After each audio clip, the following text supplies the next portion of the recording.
খুব মনোযোগ দিয়ে কখনোই কোনো টি10 লিগ আমার আসলে দেখা হয়নি। যখন সাকিব আল হাসান খেলেছে তখন শুধু সাকিবের খেলা দেখার জন্য মাঝে সাঝে দেখা হয়েছে, কিন্তু সাইফ হাসান যদি টি10 লিগে খেলে তাহলে আমি আসলে সেই ম্যাচ দেখতে চাই শুধুমাত্র সাইফের ব্যাটিং উপভোগ করার জন্য। এবং সাইফ হাসান টি10 লিগে খেলবেন, আবুধাবি টি10 লিগে তিনি খেলবেন এবং বাংলাদেশ ক্রিকেট বোর্ড বিসিবির পক্ষ থেকে তিনি এনওসি পেয়ে গেছেন। আবুধাবি টি10 লিগ মাঠে গড়াবে 18ই নভেম্বর থেকে, চলবে 30 নভেম্বর পর্যন্ত। তো সেই ক্ষেত্রে আবার 30 নভেম্বর পর্যন্ত এই টুর্নামেন্ট চলবে, কিন্তু 27 নভেম্বর থেকে বাংলাদেশ আর আয়ারল্যান্ডের টি20 সিরিজ শুরু হবে। সেই কারণে সাইফ হাসানকে এনওসি দেওয়া হয়েছে 23 নভেম্বর পর্যন্ত। এছাড়া এবারের আবুধাবি টি10 লিগে খেলবেন সাকিব আল হাসান এবং তিনি একটা টিমের ক্যাপ্টেন। রয়্যাল চ্যাম্পস টিমের অধিনায়কত্ব করবেন সাকিব আল হাসান। নাহিদ রানা তিনিও কিন্তু দল পেয়েছিলেন, কিন্তু নাহিদ রানাকে আসলে এনওসি দেওয়া হয়নি বিসিবির পক্ষ থেকে। এই মুহূর্তে তিনি সিলেটে আছেন, প্রথম টেস্ট ম্যাচ খেলছেন, আয়ারল্যান্ডের বিপক্ষে দ্বিতীয় টেস্ট রয়েছে, সেই বিবেচনায় নাহিদ রানাকে এনওসি দেওয়া হয়নি।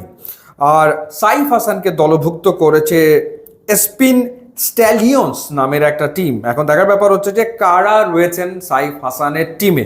অনেকগুলো বড় নাম কিন্তু এই টিমে রয়েছে। রয়েছে Tymal Mills, Tim Seifert, Harbhajan Singh, Andre Fletcher, Avishka Fernando, Sherfane Rutherford, Binura Fernando, Saif Hasan, Ryan Burl, Akhilesh Bodugum, Ali Khan, Ben Cutting, এরপর জোহাইর ইকবাল, এরপর Isa Matiur, Hafizur Rahman, Ashmead Nedd, Matthew Hurst, Monank Patel এবং হর্ষিত শেঠ।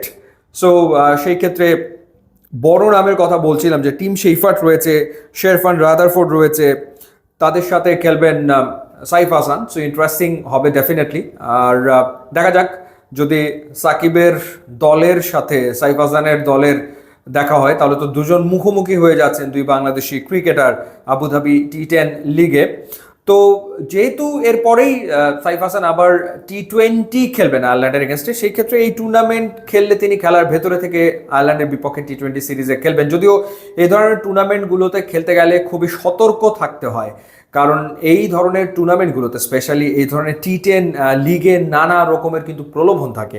তো সেই সব বিষয় মাথায় আসলে রাখতে হয় এবং সাইফ হাসানকে অবশ্যই সেই বিষয়গুলোর প্রতি অবশ্যই দৃষ্টি রাখতে হবে, যাতে করে কোনো বিতর্কের ভেতরে তিনি না পড়ে যান। কারণ সাইফ হাসান এই মুহূর্তে বাংলাদেশ দলের হয়ে খেলছেন এবং লম্বা সময় তিনি বাংলাদেশ দলকে প্রতিনিধিত্ব করবেন, সেটা আসলে আমরা প্রত্যাশা করি এবং বাংলাদেশের ক্রিকেটকে অনেক কিছু তিনি দেবেন। সুতরাং এই টুর্নামেন্টে তিনি পার্টিসিপেট করবেন এবং নিশ্চয়ই তিনি সতর্ক থেকে এই টুর্নামেন্টে খেলবেন। ইউটিউব এবং ইনস্টাগ্রাম লিঙ্ক দেওয়া আছে, আপনারা যদি যোগ দেন তাহলে খুবই খুশি হব। And thanks for watching.